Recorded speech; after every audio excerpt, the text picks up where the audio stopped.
nafsu. Nafsu dalam bahasa Indonesia identik dengan yang buruk. Adapun dalam bahasa Arab, nafs itu lebih umum. Maka ada 7 tingkatan nafs yang masyhur. Sebenarnya tingkatannya sudah ada tambahannya jadi 10. Tapi yang masyhur apa yang pertama? An-nafs al-ammarah bisu. Nafs jiwa ammarah. Ammarah itu bukan amarah. Apa arti ammarah? Mubalaghah dari kata amir, yang memerintah. Maka ammarah yang banyak memerintah, yang banyak menyuruh kepada bisu, kepada keburukan. Al-Imam Abu Bakar Ar-Razi mengatakan, apa aja yang dia suruh? Pertama, asyahwah, mengikuti nafsu rendah. Yang kedua, ghadab, nah yang suka marah-marah, marah ke pasangan, marah ke anak, marah ke tetangga, marah ke satpam, marah ke siapa lagi? Tapi sekarang orang tiba-tiba marah aja ya. Lampu merah rusak, yang dia marahin presiden. Nggak nyambung, Pak. Ya itu mau urusan lain lagi kan. Ada masalah apa yang dia salahin, ya nggak nyambung. Jadi hari ini tuh yang penting marah aja. Nggak nyoblos, ya nggak nyoblos. Itu urusannya beda dengan masalah yang lain. Nah ini udah mulai panas lagi, Pak. Jadi benar juga kata seorang politisi itu, Indonesia bukan hanya banjir air, tapi banjir pilpres. Nah, nanti kalau 2019 yang dibawa tema-tema agama, nggak tahu nanti 2024 mungkin gabungan semua kali, Pak. Allahu a'lam. Ya, agama jadi jualan politik. Wal kibr, sombong. Nah, kalau ada perasaan nih merasa lebih dikit aja dengan amal kita, berarti kita nafsu ammarah. Jadi nafsu ammarah itu bukan berarti orangnya maksiat terus, enggak. Mungkin dia sholat, tapi dalam batinnya itu ada perasaan sombong. Suka marah. Kalau dia seorang ustadz, maka majelis mimbar suci jadi nggak suci sama dia. Kenapa? Di mimbar dia menghardik orang. Nah, ciri-cirinya. Dan kita menyaksikan beberapa tahun, di tahun-tahun politik itu mimbar jadi ajang marah-marah nggak? Ya, berarti udah sadar nih. Kalau nggak belum sadar-sadar juga tuh, Pak. Wal hasad, iri dengki. Ciri-ciri orang iri itu, iri dengki apa? Tidak pernah senang dengan kesenangan orang, begitu aja.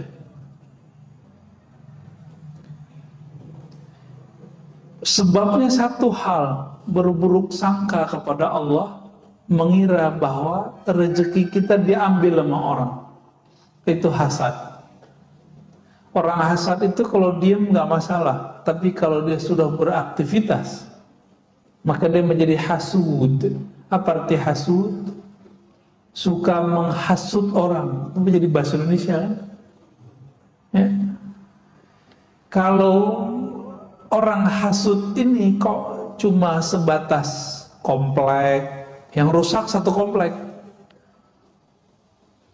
Kalau skalanya masjid, rusak satu masjid. Kalau skalanya kota, rusak satu kota. Tapi kalau skalanya provinsi, negara, maka rusak satu negara. Jadi yang bikin krisuh di negeri ini, kacau, itu orang-orang hasud. Bawa jubah agama, bawa jubah politik, bawa kepentingan masyarakat atas nama umat, atas nama bangsa, negara, tapi kemudian di dalamnya ternyata ada hasad. Nah, hati-hati nih ya. Ini yang paling repot tuh mengenalinya. Kalau dia bawa agama, Pak, itu susah sekali mengenalinya. Karena pakai ayat. Dibilang hasad, loh kok ada ayatnya? Kok pakai dalil? Wal bukhul, kebakhilan. Jadi bakhil itu bahasa Indonesia, diambil dari bahasa Arab.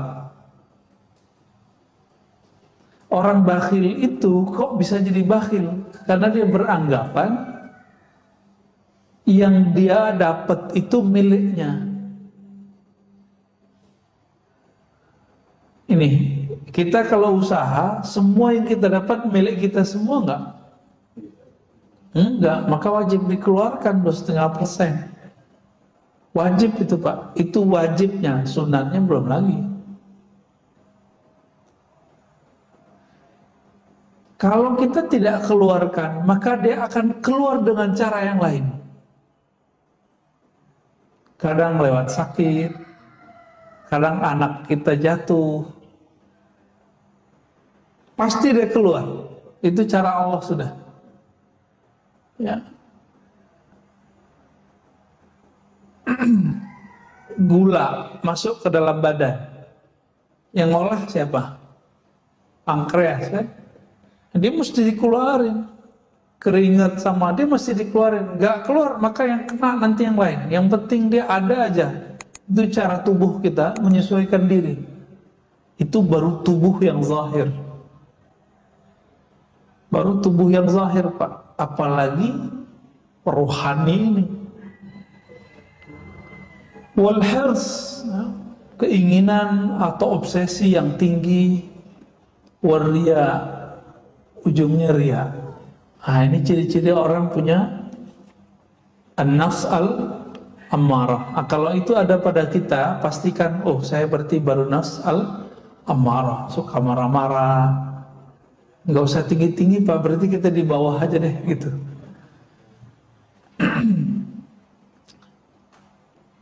Nafs yang kedua, ini yang sering kita sebutkan, Allah bersumpah dengan nama ini, ya.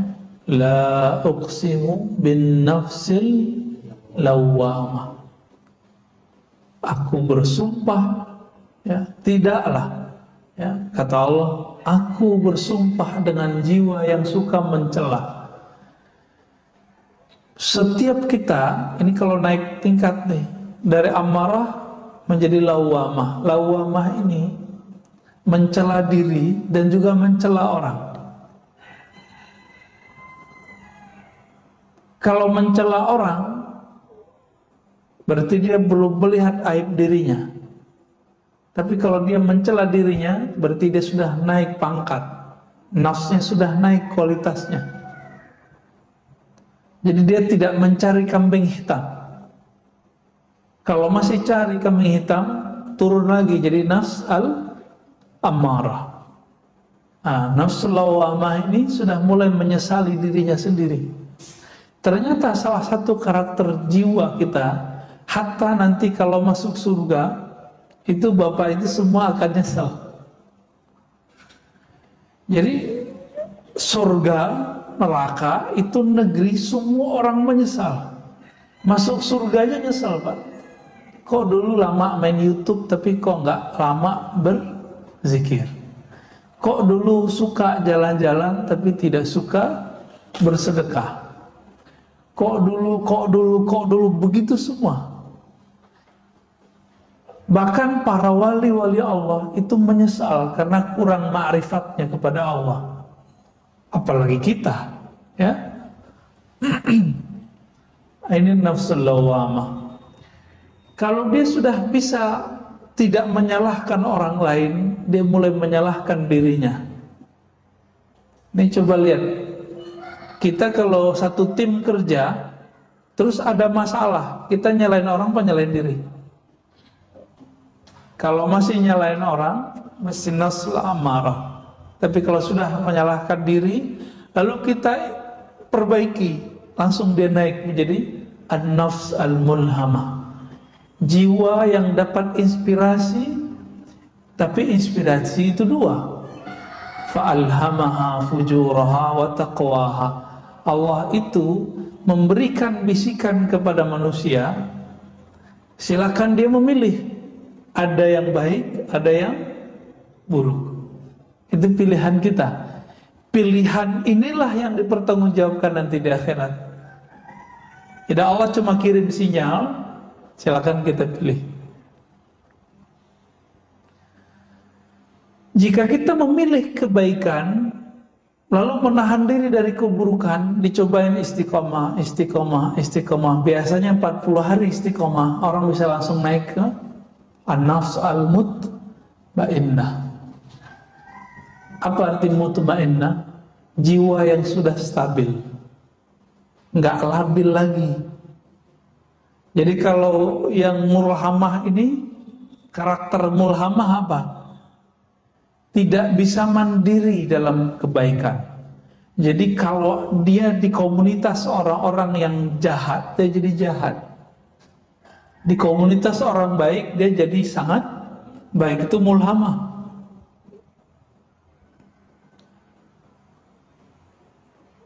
Kalau sudah bisa mandiri, istiqomah, dia sendiri, dia rame, karakternya tidak berubah. Dia tetap cenderung kepada yang baik. Berarti dia sudah naik menjadi mutmainnah. Nah, silakan dicek, Pak. Diri kita, badan kita, pikiran kita udah masuk kemana nih? Kalau nggak ada orang di rumah, sholatnya selama ketika ada orang nggak? Ketika sholat sunat di rumah itu sebanyak sholat sunat di masjid ya, gitu. Karena apa? Ketika orang itu sudah mandiri secara rohani, maka dia tidak bergantung dengan pengawasan orang. Yang dia butuhkan adalah merasa diawasi oleh Allah Subhanahu wa Ta'ala. Apa jalan pintas dari nafs ammarah biar langsung ke mutmainnah?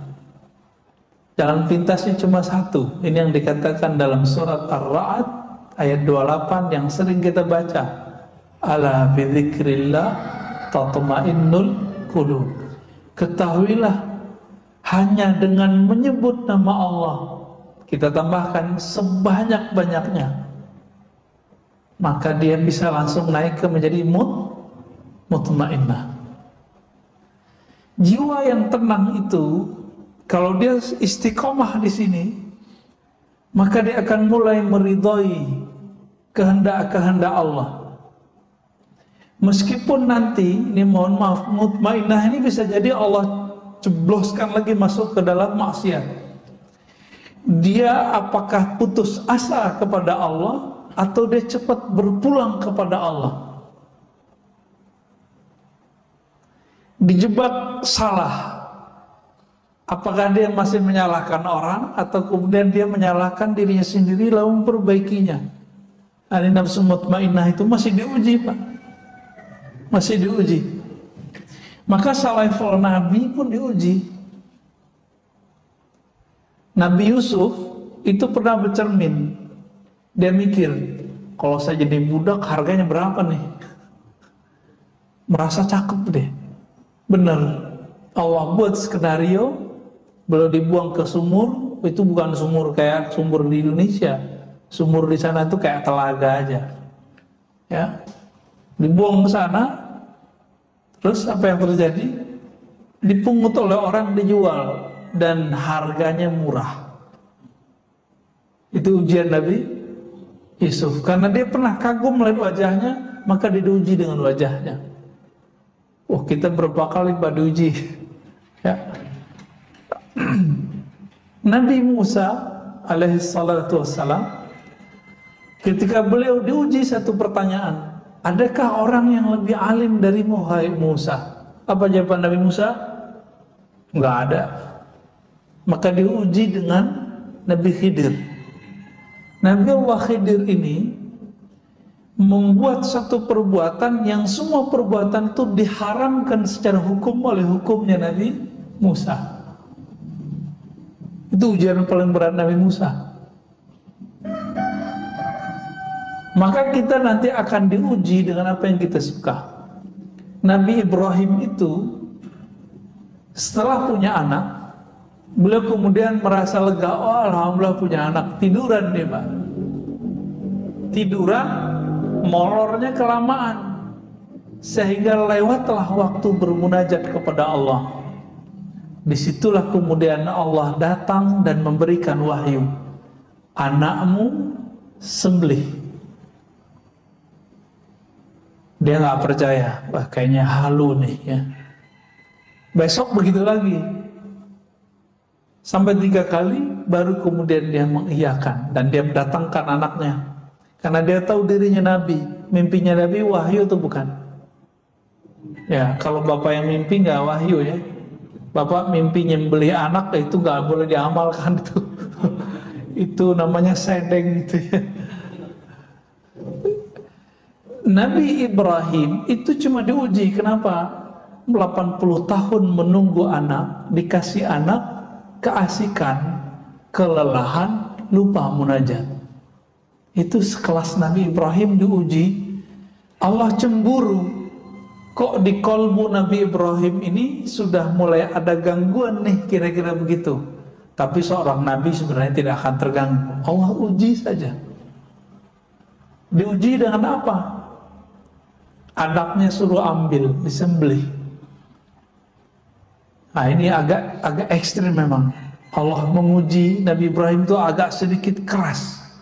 Kenapa? Karena Nabi Ibrahim akan diabadikan namanya dalam sholat kita. Allahumma salli ala Muhammad wa ala ali Muhammad kama sallaita ala Ibrahim wa ala Ibrahim. Boleh pakai Sayyidina, boleh tidak ya. Kita abadikan terus Pak namanya. Maka tidak pantas seorang Nabi Ibrahim yang selalu disolawatkan, yang disebut namanya dalam salawat Nabi Muhammad SAW, lalu beliau lupa kepada Allah dan terganggu oleh anaknya. Anaknya Nabi bukan? Ternyata anaknya Nabi. Semua anaknya Nabi Ibrahim itu Nabi. Saya pernah cerita di beberapa tempat, atau baru satu tempat ya. Nabi Ibrahim itu kan yang kita tahu istrinya cuma 2, Siti Sarah, Siti Hajar. Siti Sarah itu dari kampungnya, Siti Hajar dari Mesir. Padahal ada yang ketiga, namanya Siti Konturah. Ini disebutkan dalam Tarikh Tabari, sejarah yang ditulis oleh Imam Tabari, pengarang tafsir. Dalam beberapa teks disebutkan Qaturah. Nah, kalau dalam bahasa Arab namanya Qanturah. Anaknya ada 6. Ada namanya Madian, maka jadi kota Madian kan di Yaman. Ada Medan. Saya nggak tahu apakah itu Medannya Sumatera Utara. Cocok logi Batar, takutnya cocok logi.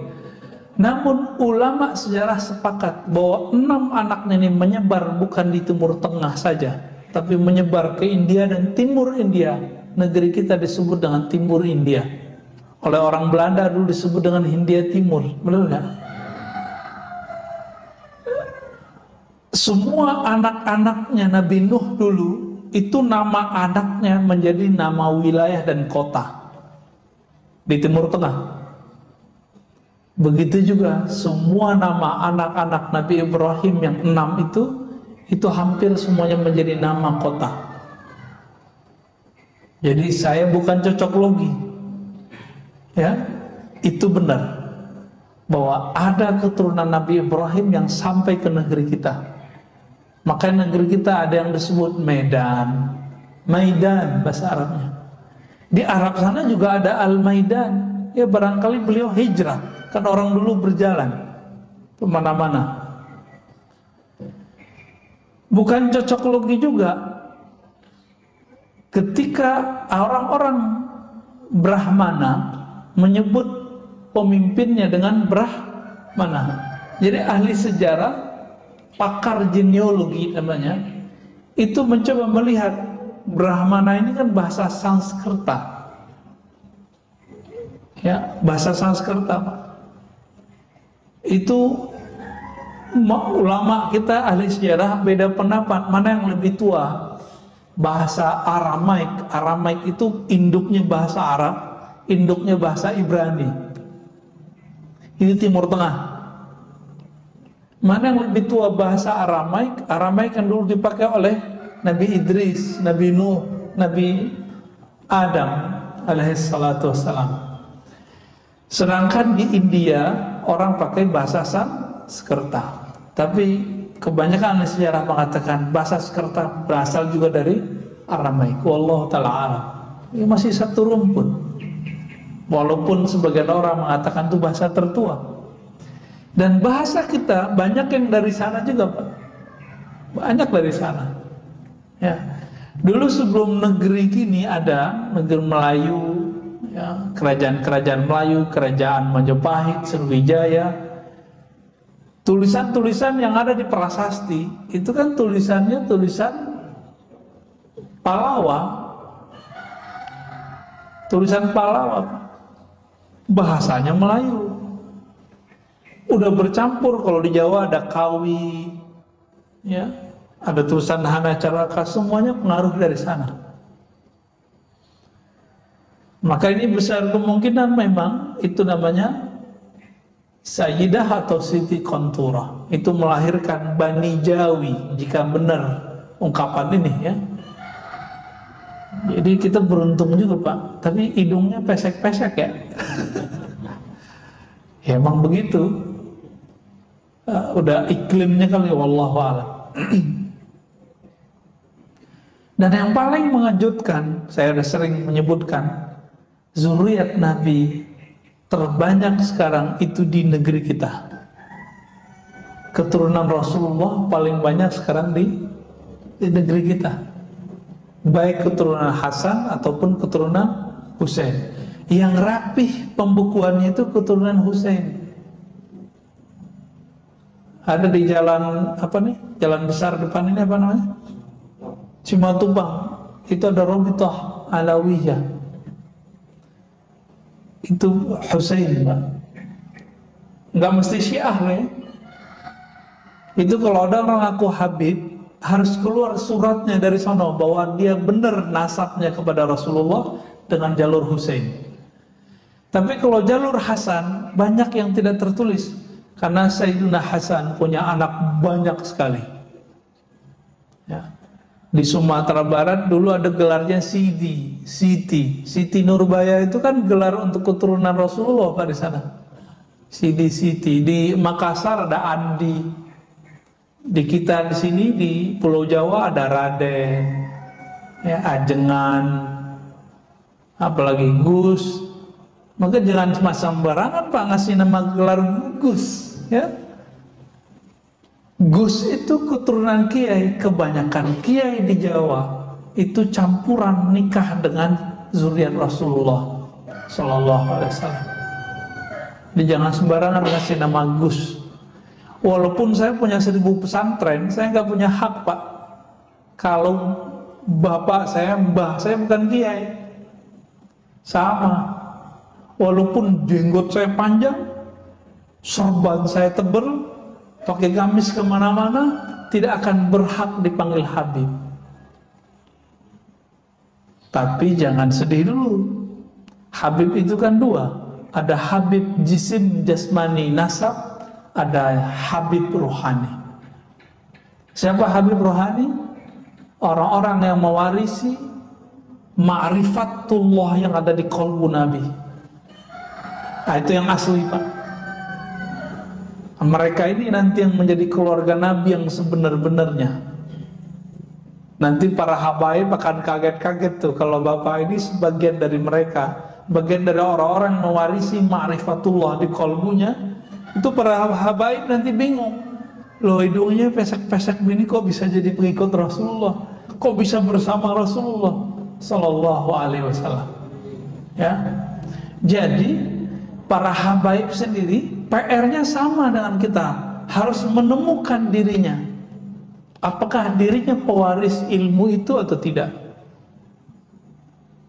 Jadi yang antum yang masih keturunan-keturunan Rasulullah, ya bersyukur, tapi PR-nya lebih banyak. Harus betul-betul seiringan tuh nasab jasadnya dengan nasab rohaninya. Ya. Nah, kembali ke mukhalafatun nafs, ya. Jiwa yang sudah mutmainnah itu karakternya adalah punya latihan zikir yang sudah istiqomah. Lalu kemudian dia masuk ke bab pemikiran. Dia mulai meridhoi takdir Allah, karena dia sudah mulai tenang. Maka saya sering nanya, ini corona kehendak Allah bukan? Atau kehendak Wuhan? Atau kehendak konspirasi? Ya, mau konspirasi ke, mau konsispapi ke, ya. Tapi ini terjadi biiznillah bukan? Biiznillah. Ridho enggak? Ridho atau tidak? Ridho. Kalau ridho Pak, yang tadinya nafs kita amarah, kita loncatin cepet langsung ke radiyah, nggak perlu lewatin lawamah, mulhamah, mutmainah, langsung ke radiyah. Maka radiyah itulah awal dari ma'rifat rohani. Sedangkan sampai ke mutmainah itu rajinnya jiwa kita berlatih. Rajin nggak berlatih? Kalau rajin berlatih jiwanya, maka sampai ke mutmainah. Apa latihannya? Zikrullah, puasa, kurangin tidur, agak berat Pak. Tapi ada jalur pintas. Zikir mungkin gak banyak-banyak amat. Bapak ini kan tahajud bolong-bolong, kelihatan wajahnya bolong-bolong ya. Tapi subuh yang penting, weekend jangan ketinggalan ya.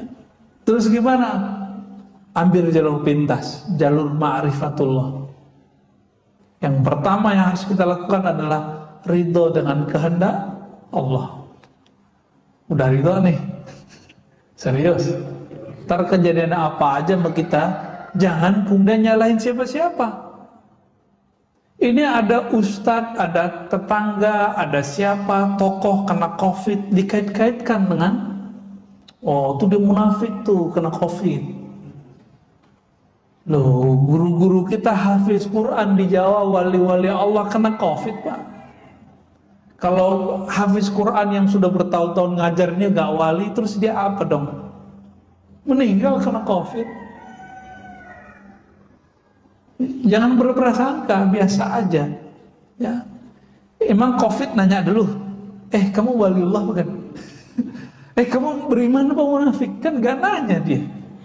COVID datang aja kan. Alhamdulillah kita sudah menemukan polanya. Maka masjid kita bisa ramai lagi. Alhamdulillahirabbil alamin. Kalau enggak kita sedih Pak ya. Masjid sepi, udah berasa kiamat aja rasanya. Ya.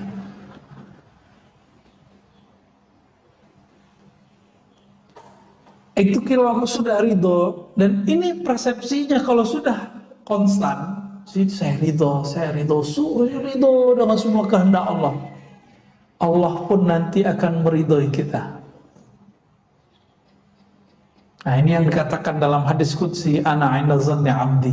Aku berdasarkan persangkaan hambaku.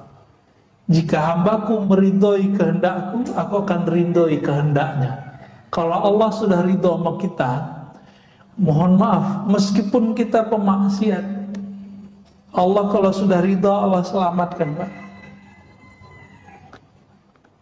Itu kelebihannya ya. Tidak pernah menyalahkan orang, tidak apalagi menyalahkan Allah. Ini kan kesalahan kita kan, suka menyalahkan Allah. Sering ngomong Allah nggak adil, itu ulang lagi syahadatnya Pak. Jadi siapa saja antum mengatakan ya Allah tidak adil, Allah tidak adil, ini bahaya. Ini orang seperti ini mesti diulang syahadatnya, karena dia menolak salah satu nama Allah, Al-Adlu ya. Allah kan adil, maha adil. Baik, kita coba lihat bagaimana ulama dulu mencoba melatih jiwanya. Ini nggak kuat Pak, saya nggak kuat ngikutin ini. Saya cerita aja ya. Imam Sari Sakti 40 tahun menahan dirinya untuk tidak memakan atau mengkonsumsi sesuatu yang itu bersumber dari syahwatnya. 40 tahun Pak. Percaya karomah nggak? Percaya? Kalau ada orang zikirnya sudah istiqomah, tiba-tiba sejadahnya naik, percaya nggak? Percaya? Oke. Baru saya bacain Pak isinya. Kalau nggak percuma kita berceritain. Ya. Wa ruwiya rajulun jalisan fil hawa. Diperlihatkan satu waktu ada seseorang yang soleh. Ketika dia berzikir, sajadahnya naik. Jadi cerita sajadah naik bukan cerita 1001 malam doang. Aladin itu emang ada Pak kejadiannya. Cuma bukan pakai om jin. Ya. Faqila lahu bima nilta hadza. Wahai Tuhan yang soleh, dengan amalan apa engkau bisa mendapatkan derajat sehingga kalau zikir badanmu langsung naik? Apa jawaban beliau? Taraktul hawa fakharra lil hawa. Mirip ya, taraktul hawa. Aku tinggalkan keinginan hawa nafsu, hawa. Fasakhara lil hawa. Lalu Allah kemudian menundukkan hawa. Hawa itu udara. Bisa melambung kayak avatar. Avatar Eng ya. Tuh pada nonton ya. Sama aja sama bocah-bocah ya. Ya emang begitu kita Pak. Kita terhibur dengan melihat yang sebenarnya imajinasi itu ada. Ya. Dulu saya punya seorang guru. Guru saya ini tinggal di rumah mertuanya. Nggak kelihatan kerja. Mertuanya marah. Kesel sama dia. Kayak jadi beban. Padahal banyak orang yang menghantarkan rezeki ke sana. Ada yang berobat, ada yang minta doa, ada yang minta ngaji. Ini guru saya nggak pernah ninggalin sholat duha, tidak pernah ninggalin tahajud. Setiap hari sholat tasbih. Ada yang setiap hari Pak sholat tasbih? Bawa tasbih aja enggak. Zikir pagi sore aja boro-boro. Ini tiap hari deh. Saya pernah ngikutin beliau waktu masih umur 12-13 tahun, sholat semalam 100 rakaat Pak, saya pernah ngikutin 100 rakaat. Untung ayatnya kuliah kulhu Pak, kalau enggak gempor juga kita ya. Di saat mertuanya bersuuzon, biasa orang kalau sudah umur agak tua kan kalau malam-malam bangun, jam 2 dia bangun mau buang air kecil. Rumahnya rumah panggung, mau turun. Karena tempat zikir itu nggak ada bisa di kamar, dia zikir di belakang ruang tamu. Masuk ruang tamu belakangnya. Ketika dibuka pintu oleh si mertua, dia lihat noleh kiri kanan, kaget. Pas ngeliat ke kanan, itu sajadah udah nyundul ke atas kepalanya. Jadi kepala orang yang duduk di atas sajadah, pas dilihat siapa? Dikira hantu Pak. Ternyata mantunya. Mau pingsan. Semenjak saat itu dia nggak berani lagi menyindir, ya, ngata-ngatain. Di kampung saya itu kata-kata sindiran itu betul-betul dahsyat. Ya, dunia kata-kata di sana tuh. Orang pinter ngomong di situ. Ya. Sampai dosen kita di salah satu kampus di Jakarta, saya tanya, Prof, kok nggak pulang kampung? Oh nggak kuat, nggak tahan sama kritik orang kampung katanya.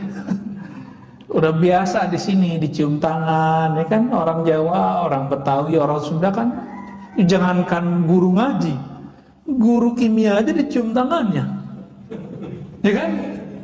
Tiba-tiba ada ustadz bilang cium tangan sama dengan menyembah guru. Nisfus sujud. dia nggak ngerti budaya, dia coba akal-akalin budaya orang dengan pemahaman yang dangkal. Nah, ini yang kemudian jadi panutan orang hari ini. Nauzubillah min dzalik. Jadi ini kejadian, Pak. Kejadian ada sejadah naik. Tinggal dia jalanin aja tuh sejadah sebenarnya. Ya.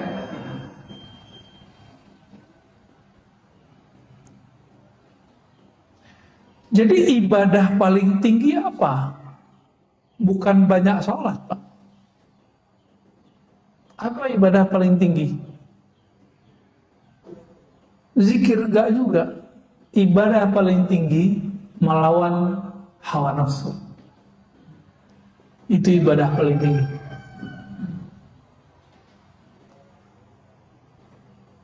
Kalau sudah sanggup sampai ke sana, maka ruhnya kemudian merdeka. Jadi bagaimana cara memerdekakan ruh? Lawan hawa nafsu kita. Itu ibadah badan, ibadah jiwa. Tapi ada ibadah lain, yaitu ibadah ruh. Kalau ruh, ibadah tertingginya apa? Bermakrifat kepada Allah, mengenal Allah Subhanahu wa ta'ala. Itulah sebabnya kenapa orang ngaji satu bab ilmu itu lebih afdol daripada sholat 1000 rakaat. Karena bisa jadi yang sholat 1000 rakaat tidak mengenal Allah, sedangkan yang ngaji cuma satu bab membuat dia mengenal Allah. Ini nanti syuruk nih. Antum yang belum paham juga pasti sholat syuruk duluan, gak mau dengerin ngaji, tinggalin aja. Nanti coba kita lihat aja, Pak. Udah jelas ini lebih afdol dari 1000 rakaat, masih kejar 2 rakaat syuruk.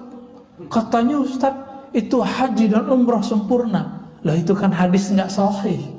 Yang sahih kan ini. Itu hadis paling tinggi cuma hasan li ghairihi. Nggak sampai Pak sahih. Tapi kita doyan, kita ini mohon maaf, terobsesi mengejar pahala. Lupa bahwa pahala tertinggi itu ada di ruh. Ruh kita karakternya cuma satu aja, dia suka mencari ilmu. Bapak kalau nggak ada ruhnya bercahaya ini nggak akan berani duduk lama di masjid, pasti takut corona. Ya gak? Tapi karena ruhnya itu kuat, kita dibentengi Allah, Pak, tenang aja. Allah bentengi. Orang kalau nggak nggak takut corona, apa yang terjadi? Karena hobi dengan nafsnya, ramai Pak mall. Malam tadi saya kan belum sempat tidur kecuali di mobil nih tadi, karena ada yang nganter pulang. Tahu-tahu udah nyampe aja di rumah jam 3:30 ya. Jam 3:30 kita jalan dari Jakarta Timur dekat Bekasi, nyampe di rumah 3:30.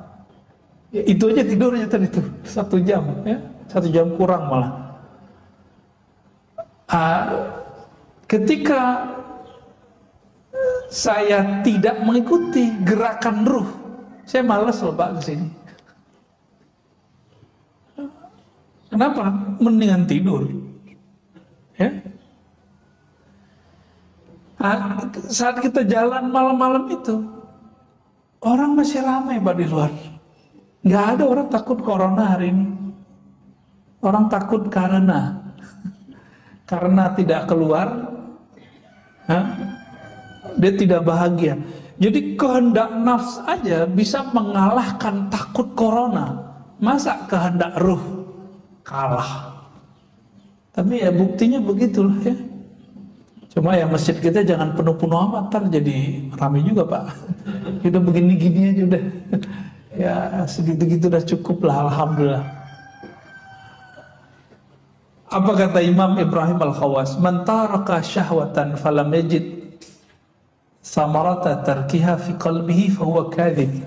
Nah, orang yang mencoba meninggalkan salah satu kehendak nafsunya tapi tidak ada efek rasa manis di dalam jiwanya, berarti dia masih belum sungguh-sungguh. fahuwa kazib. Contohnya nih, puasa terasa lelah, terasa jadi beban, berarti puasanya belum sungguh-sungguh. Kapan puasa terasa nikmat? Kalau sudah sungguh-sungguh. Ini Allah kenapa Pak kasih kita amalan puasa? Karena kalau nggak dikasih puasa, satu teguk pertama waktu berbuka itu nggak akan pernah kita ingat. Jadi supaya kita menghargai satu teguk itu, Allah suruh kita berpuasa dari terbit fajar sampai terbenam matahari. Maka orang-orang yang sering menahan kehendak nafsnya, jiwanya itu, dia akan menikmati hidup di dunia meskipun dapatnya sedikit. Tapi orang yang mengikuti, menuruti semua keinginannya, mau dikasih berapa aja nggak akan puas. Ya.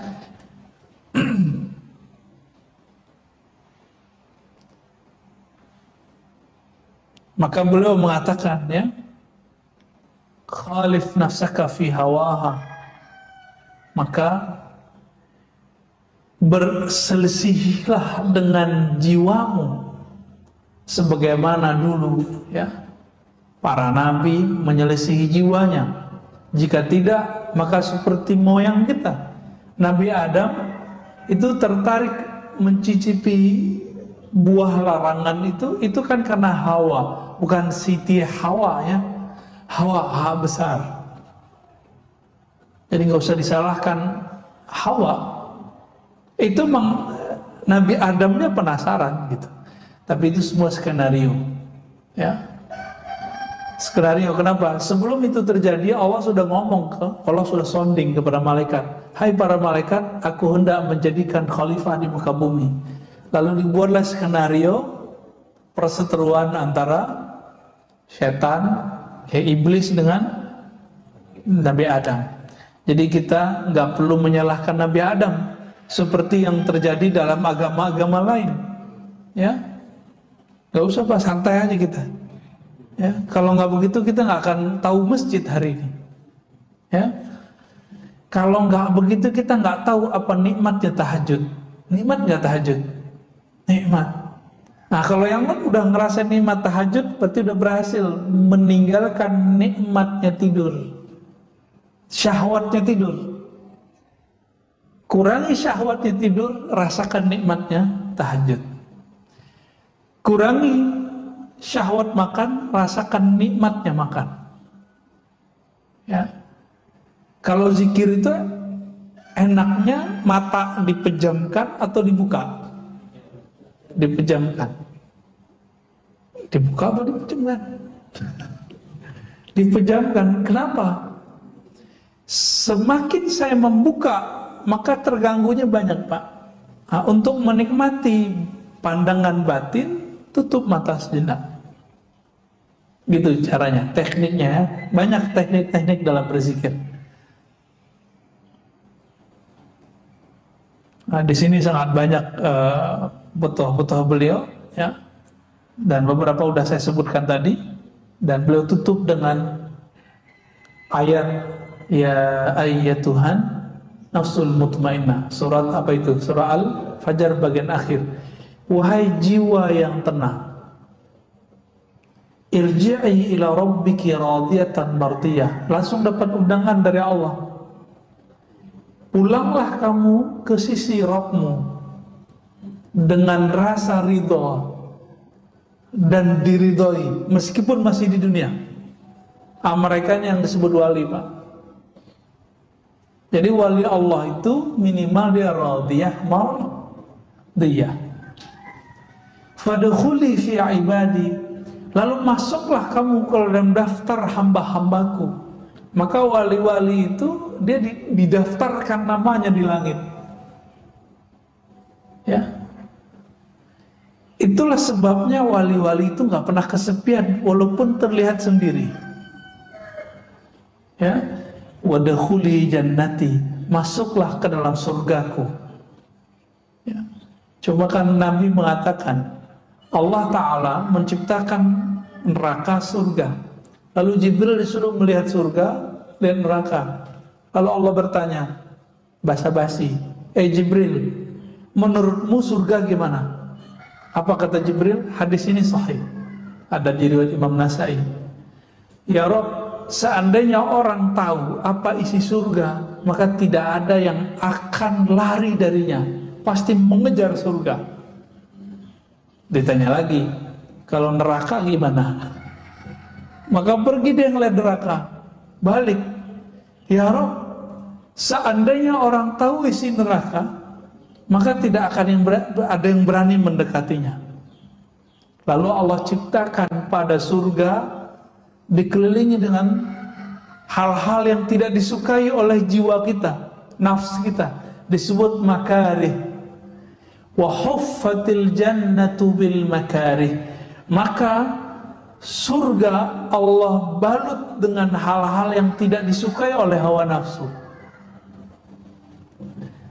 Wa huffatin naru bisyahawat. Lalu Allah balut, Allah hiasi neraka itu dengan syahwat-syahwat, keinginan-keinginan rendahan. Lalu Allah tanya lagi Jibril, apa kata Jibril? Ya Rabb, kalau begini balutan surga, mungkin gak ada yang sanggup memasukinya. Ngelihat langsung pergi. Dan lihat lagi neraka, apa kata Jibril? Ya Rabb, kalau begini gak akan ada yang selamat. Tuh bahaya gak Pak? Jadi kalau bukanlah karena rahmat Allah pada diri kita, kita gak selamat. Jadi walaupun kita sekarang taat atau apapun, jangan pernah merasa diri kita yang taat. Semuanya rahmat dari Allah. Bisa keluar dari maksiat itu karena rahmat bukan? Atau karena kita hebat? Saya yakin bukan karena kita hebat, Pak. Sehebat-hebat orang, sehebat-hebat Barsisa. Barsisa itu tadi sama. Itu zikir ngawang deh. Karena saking terkenalnya si Barsisa ini, maka datanglah banyak jamaah. Udah gak muat kata Barsisa, ente duduk di atas. Dulu belum ada lantai 2. Di atas itu maksudnya apa? Berlapis-lapis Pak. 1, 2, 3 sampai kemudian ke bagian yang tinggi. Apakah dia waliullah? Belum tentu. Kenapa? Karena dia merasa begitu, merasa taat dengan riyadhahnya, latihan-latihan dirinya, maka dia tidak jadi kekasih Allah. Kalau dia kekasih Allah, pasti Allah selamatkan ketika maksiat. Terjebak maksiat nggak Barsisa? Terjebak. Kita ini kan tidak ada yang terjamin nanti nggak maksiat, benar kan? Maka mintalah rahmat Allah. Maka Nabi berdoa, nih silakan diamalkan doa ini Pak. Allahumma rahamni bitarkil ma'asi. Ya Allah, rahmati aku, sayangi aku dengan meninggalkan maksiat. Setiap hari sekali dia baca doa ini. Allahumma irhamni bitarkil ma'asi. Kalau bukan karena rahmat Allah, kita nggak sanggup meninggalkan maksiat. Berarti bisa taat karena rahmat Allah juga. Inilah hakikat kalam Nabi. Tidaklah masuk surga seorang kamu kecuali dengan rahmat Allah. Ya. Alhamdulillah Rabbil Alamin. Kira-kira itu Bapak Salmakan Allah kajian kita. Ada yang mau didiskusikan?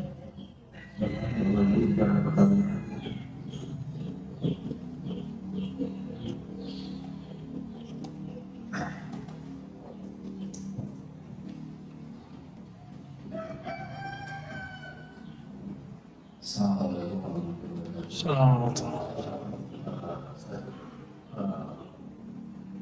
Kan ada istilah yang tahu bagi dan biasanya karena sekarang di dunia digitalisasi dengan dunia informasi ini selama ini sudah menginterpretasi kewaliannya cara itu yang kedua pendapat kita tentang arti setan itu. Ya. Ini pertanyaannya berat ini ya. Wali tidak mengetahui kecuali wali. Ini kita bagi dulu Pak. Jadi wali itu boleh dibagi 3 dalam hal dikenal atau tidak dikenal. Pertama, paling rendah, wali yang dia tidak tahu kalau dirinya wali. Inilah perdebatan Imam Ibnu Furaq dengan Qushairi, muridnya. Muridnya ternyata lebih tinggi daripada dia. Kadang muridnya bertasawuf. Karena untuk mencapai mukhalafatun nafs itu butuh seorang guru. Imam Qushairi punya mentor, guru, mursyid yang membantu dia untuk melatih jiwanya. Gitu. Ibnu Furaq ngotot, wali nggak tahu dirinya wali. Itu maksudnya dia sendiri. Dia nggak tahu kalau dirinya adalah seorang wali. Qushairi ngotot, bukan wahai Tuan Guru, wali tahu dirinya wali. Itu dirinya sendiri juga. Ya. Masya Allah canggih amat di print segala ya. Baik. Yang kedua, wali yang sesama wali saling mengetahui. Itu yang antum tanyain tadi. Jadi sesama wali tahu, sesama jawara tahu ini jawara ini bukan ya. Sesama ahli keilmuan mengerti orang yang diajak ngomong ini ahli ilmu gitu. Maka wali juga sama. Wali ini kan ukurannya bukan pada penampilan, tapi pada ma'rifatullah. Dia kenal Allah seberapa. Karena wali itu diartikan kekasih Allah. Ya kalau bahasa ininya pacarnya Allah, kita kira begitulah. Tapi kan Allah nggak pacaran Pak. Ini bahasa biar mudah aja ya.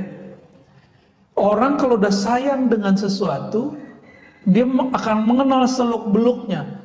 Si wali itu sangat mengenal nama dan sifat Allah dan seluk-beluk seputar nama dan sifat Allah. Maka disebutlah dia wali. Jadi bukan karena keramat, ya, bukan karena banyak jamaah, bukan karena akhir doanya mustajab, bukan. Tapi karena dia mengenal nama dan sifat Allah Subhanahu wa ta'ala. Dan yang ketiga, wali yang dirinya tahu dia wali, tapi di luar sana tidak ada yang tahu dirinya wali kecuali Allah. Disebut dengan rijalul ghaib. Rijalul ghaib, udah rijal ghaib dia. Nah, wali-wali ini kalau ketahuan dia minta mati. Jadi kalau ada wali itu baru muncul mati, yaitu mungkin dia rijalul ghaib kali. Ya. Biasanya rijalul ghaib ini gak punya murid, gak ada muridnya Pak. Ya, urusan kolbunya dengan Allah Subhanahu wa ta'ala. Nah, bagaimana dengan ekspos kewalian hari ini? Gak ada ekspos kewalian. Ya, gak ada. Kalau ada orang ekspos wali, ya wali murid kali ya. Yang ada itu orang mengekspos keramat, mengekspos gaya-gaya kewalian. Bukan wali, gimana mau eksposnya? Wali itu urusan hamba dengan Allah. Maka eksposnya hanya bisa kepada orang-orang yang mengenal Allah. Emang di YouTube siapa yang mengerti ini wali nggak wali? Yang nonton YouTube macem-macem, ya. Mau ada 1000 orang bilang, oh kita ini wali. Kalau Allah bilang enggak masuk. Walaupun ada 1 miliar orang tidak mengatakan kita wali, tapi Allah bilang, kamu waliku, jadi wali Pak. Jadi itu bukan urusan jamaah. Dan wali tidak pernah diangkat oleh jamaah Pak. Kecuali wali murid ya. Wali kelas, itu SK-nya dari kepala sekolah, tuh wali kota ya. Wali apa lagi Pak? Wali santri, sama ya. Wali nikah, wah asik juga tuh. Baik. Bagaimana dengan Habib Syekhon ya? Habib Syekhon itu, jadi teman-teman, wali ini ada yang mencapai kewaliannya dengan cara suluk, thariqah. Berlatih, Allah angkat. Ini suluk namanya. Nah, orang begini biasanya jadi kiai mursyid. Tidak semua mursyid wali, Bapak ya. Kalau Habib Syekhon itu masuknya ke majzub. Nah, itu thariqah kedua. Jadi diangkat jadi wali karena Allah yang mengambilnya. Jadi dia ditarik, maka disebut majzub. Nyampe di Jawa majdub. Ya, yang benar majzub, ya, pakai za. Ditarik oleh Allah. Nah, orang-orang majzub ini setiap saat Allah memandang kalbunya dengan cinta. Dan orang ini kalau sudah begitu, maka muncullah kegirangan di kalbunya. Di saat itulah terjadi keanehan-keanehan. Tergantung nanti karakter nafsiyahnya gimana dulu. Barangkali Habib Syekhon maksudnya. Jadi jangan antum bilang beliau Habib gila, jangan. Itu buruk adab tuh. Yang bilang dia gila, saya khawatir keturunannya ada yang gila. Karena menyakiti seorang wali. Hati-hati ya. Itu Habib Syekhon. Sama dengan Habib Ja'far Allahyarham, sudah meninggal, Al-Kaf ya. Benar, Al-Kaf ya. Itu sama, masuk ke sana tuh. Dikasih panggung lagi sama teman-teman kita santri ya. Itu nggak jelas tuh, Fatihah, itu aja nggak jelas. Tapi bagi dia tuh jelas, bagi kita nggak jelas. Kalau datang sadar biasanya, dia ngomong kayak orang biasa. Nah, ini namanya ahwal. Jadi ahwalnya kalau datang, ahwal itu artinya kondisi-kondisi rohani yang dia tidak bisa nahan. Kalau Wan Sehon, apa yang terjadi pada beliau? Nyoret-nyoret, Pak. Yang biasa dicoret mobil tuh, orang-orang yang cinta sama mobilnya dicoret-coret mobilnya sama dia, ya kan? Ada yang dicoret bajunya, berarti orang ini suka atribut. Jadi ada organisasi tertentu datang ke beliau, sowan, dicoret Pak simbol-simbolnya, karena beliau tahu berhala di dalam kolbu orang ini adalah simbol-simbol itu. Ada yang berhalakan tadi apa? Mobil. Ada yang rumah. Rumah aja dapat dicoret-coret sama dia. Nah itu kalau Habib Syekhon lagi datang ahwalnya. Ahwal itu nggak selalu buruk, ada yang baik. Ada saya ketemu wali, kalau datang ahwalnya dia belanja mulu. Kalau dia nggak begitu Pak, bisa gawat ya. Kalamnya nanti bisa kemana-mana. Ada yang diem aja ya. Kalau datang ahwal dikunci pintu dia diem aja. Ada juga yang begitu. Ya Allah ta'ala alam. Pertanyaannya yang Ustadz izin bertanya, bagaimana dari Bu Dewi Yespita, bagaimana cara melawan rasa ngantuk yang sangat kuat saat tahajud walaupun sudah berwudu berulang kali? Ya gimana nih? Tidurnya lebih awal. Betul. Tidurnya lebih awal, itu satu. Yang kedua, kurangi karbo. Karena karbo itu isinya gula. Kalau dalam tubuh ini banyak gula, glukosa, kita bawaannya tidur terus. Coba mulai konsumsi sehat. Indonesia termasuk nomor 1 pada nomor 2 terbesar di dunia penyakit gula. Karena karbo Pak. Jadi kalau bukan nggak makan nasi, nggak makan namanya. Coba itu dibuang deh, ya. Kalau nggak makan nasi, nggak makan, buang pikiran itu. Emang makan itu doang, ya? Kan bisa buah, ya kan? Bisa macam-macam. Itu nafsu yang ngomong itu, nafsu yang dijadikan tradisi, nafsu yang dijadikan doktrin. Nah, jangan ngomong begitu. Roti juga hati-hati loh Pak ya, roti karbo tuh. Jangan banyak-banyak, dikit aja. Dan yang ketiga, hindari maksiat batin. Maksiat batin paling bahaya. Sombong, emosional. Nah, pengalaman saya, kalau saya emosi Pak siangnya, malamnya pasti telat bangun. Udah mepet-mepet ke subuh baru bangun. Itu berarti siangnya saya marahin anak saya, atau marahin istri saya Pak, atau kesel sama tetangga mana gitu ya, atau kita jalan dibela orang, kita balas ngebel orang, itu ngefek semua. Bukan masalah ngebelnya, tapi di sininya nggak beres. Karena di sini nggak beres, ruh kita kelelahan. Karena dia kelelahan, jiwa kita juga kecapean, dia butuh rehat, tidurnya jadi panjang. Maka kalau ngantuk, tidur aja, jangan dipaksain tahajud. Nanti pas ruku baca Fatihah lagi ya. Jadi cukup, jadi kalau yang begini nih, Bu Dewi Yespita dan mungkin teman-teman sebagian, sholat witir dulu sebelum tidur. Sampai nanti sudah jadi habit, baru nanti dipindahin ke akhir malam, jadi tahajud. Ya. Agama kita nggak saklek kok, fleksibel. Khawatir nih nggak bisa witir sebelum tidur, udah habis isya, setelah sholat sunat langsung witir, boleh.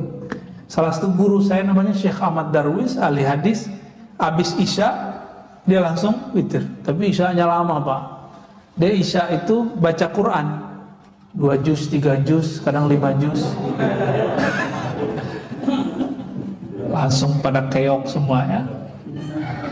Jadi saya nungguin gitu, udah 3 juz nggak selesai beliau ya. Kalau kita juz alpukat udah 1 juz tuh, juz apa lagi, juz mangga gitu ya.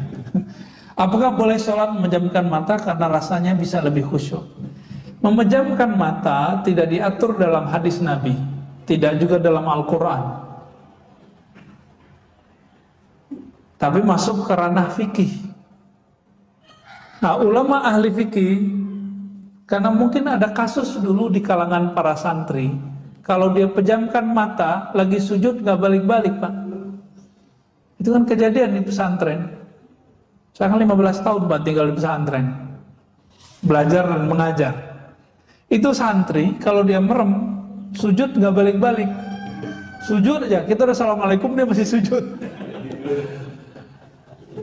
Hakon Pak ya, kalau nggak percaya kita lihat.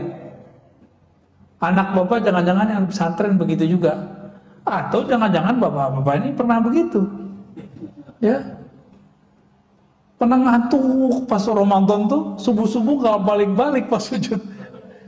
Ya. Itu terjadi. Ya. Jika memejamkan mata membuat tambah syahdu, tambah fokus, maka boleh memejamkan mata. Tapi jika memejamkan mata membuat pikiran kita kemana-mana, maka makruh. Itulah makruh hukumnya. Jadi jangan saklek. Yang paling lucu ada seorang syekh ya, saya nggak usah sebutnya. Bagi dia memejam mata meniru agama lain. Padahal ada hadisnya. Ya, ada hadisnya Nabi kalau ngajarin zikir Sayyidina Ali, salah satu riwayatnya ghammid ainaik, pejamlah matamu lalu bacalah nama Allah di kalbumu. Ada hadisnya. Ini pejam mata itu bukan urusan menyerupai. Kita tahu hadis apa enggak? Ya. Jadi boleh dengan syarat itu, makruh dengan syarat yang tadi ya. Pak Ahmad Romli, dalam beberapa kondisi kita terkadang belum bisa berzikir secara fokus karena beberapa kesibukan sehari-hari. Apakah zikir hanya dengan lisan tanpa menghadirkan hati dapat bermanfaat? Iya, orang sholat nggak khusyuk lebih afdol daripada nggak sholat. Enggak. Sepakat? Ada yang nggak sepakat? Orang zikir masih melayang-layang itu lebih utama daripada nggak zikir. Nah, Ibnu Athaillah itu berkali-kali ya, mengatakan, tetaplah zikir meskipun kamu masih lalai di qalbumu, Karena siapa tahu nanti Allah akan turunkan kalimah di lisanmu, jatuh ke dalam kolbumu. Kalau sudah jatuh ke kolbumu, Allah angkat derajatmu. Dari masuk ke kolbu, nanti Allah buat kita yakzah, sadar. Sadar, hadir. Dibaca ini yang punya nama hadir terasa dalam diri kita. Begitu terus naik. Itu beliau ingatkan. Bagi Allah semuanya mudah, ya. Bagi kita yang susah, karena kita mikirin pakai ini. Jalan aja Pak zikir, cuma mesti berguru, ya. Kalau nggak berguru, saya nggak jamin bener Pak. Takutnya setan nanti yang membimbing. Kita baca Fatihah aja ada gurunya, baca Iqra ada guru juga, tilawati, qiraati. Nanti tamyiz ini terjemahan sama ustadz kita nanti ada gurunya. Masa untuk urusan alam rohani gak ada gurunya? Sombong amat. Ini yang paling lucu, paling repot. Udah kiai, udah profesor di kampus, kiai di pesantren, gak mau punya mursyid. Bagi dia cukup saya baca kitab. Sombong ente, ya. Imam Ghazali, selevel Imam Ghazali itu masih butuh mursyid Pak. Siapa nama mursyidnya? Abu Ali Al-Farmadi, untuk mengajarkan beliau cara berzikir kepada Allah. Padahal teknik zikir dia tahu semua. Cuma teknik ini dia nggak tahu porsinya gimana, bagaimana cara penerapannya. Ketika ketemu Imam Abu Ali Al-Farmadi baru dia tahu caranya.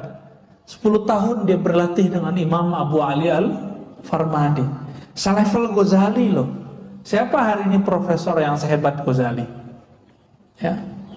Kata orang kan saya doktor nih, karena didaulat di kampus jadi doktor, diresmikan. Tapi sampai sekarang, secuil kuku Ghazali pun saya belum Pak. Potong nih rambut Ghazali, belum sampai saya pada ke makom itu. Saking mulianya ilmu Imam Ghazali itu. Ya. Tapi hari ini orang banyak su'ul adab kepada beliau. Cuma karena Imam Ghazali itu menukil beberapa hadis yang dhaif dan tidak sahih dalam Ihya, itu Imam Ghazali dikecengin. Ya, berani Pak. Anak-anak muda baru tamat S1, baru gelar LC, SAG, sarjana alam gaib, ya. LC langsung ceramah, MA, doktor mending. Itu berani hari ini ngata-ngatain seorang Imam Ghazali. Dia nggak ngaca dia cuma ngikutin kata seorang fulan yang meneliti kitab Ghazali, dia kemudian ikut mengata-ngatai Imam Ghazali. Dia sendiri nggak meneliti kok. Saya 2006 masih S1 itu meneliti kitab Imam Ghazali itu. Ternyata nggak seperti yang diceritakan orang. Pas dia teliti, nggak nyampe 100 hadis palsunya, nggak nyampe 50 bahkan, ada sumbernya semua. Cuma si pengarang-pengarang setelah beliau nggak ketemu riwayat itu, ketemulah 300 hadis tidak ada sumber. Pengarang Imam Iraqi, Imam Subki, tapi belakangan kan enggak. Ya. Jadi tetap zikir lisan meskipun tidak hadir hatinya. Coba cari guru nanti bimbing antum insya Allah. Terakhir, apakah masuk surga, masuk neraka itu takdir mubram? Mubram itu takdir yang tidak bisa dirubah. Enggak. Masuk surga, masuk neraka itu takdir mu'allaq, masih digantung oleh Allah. Kehendak Allah. Tapi ingat, Allah punya hak yang unlimited, namanya jaiz. Kita kalau belajar sifat Allah, ada yang wajib, ada yang mustahil. Ada satu lagi Pak, jaiz. Jaiz ini meliputi semua nama-nama dan sifat Allah. Jadi Allah tidak ada yang boleh mensetirnya. Allah itu bebas. Nah, maka dikatakan dalam hadis yang Ibnu Mas'ud, ada orang beramal seperti amal ahli surga, tapi telah ditetapkan di sisi Allah dia beramal dengan ahli neraka, mati masuk neraka. Ibnu Daqiq Al-Id menemukan apa sebabnya? Urusan kolbu. Jadi dia taat baru di zahirnya, belum taat sampai ke dalam kalbunya.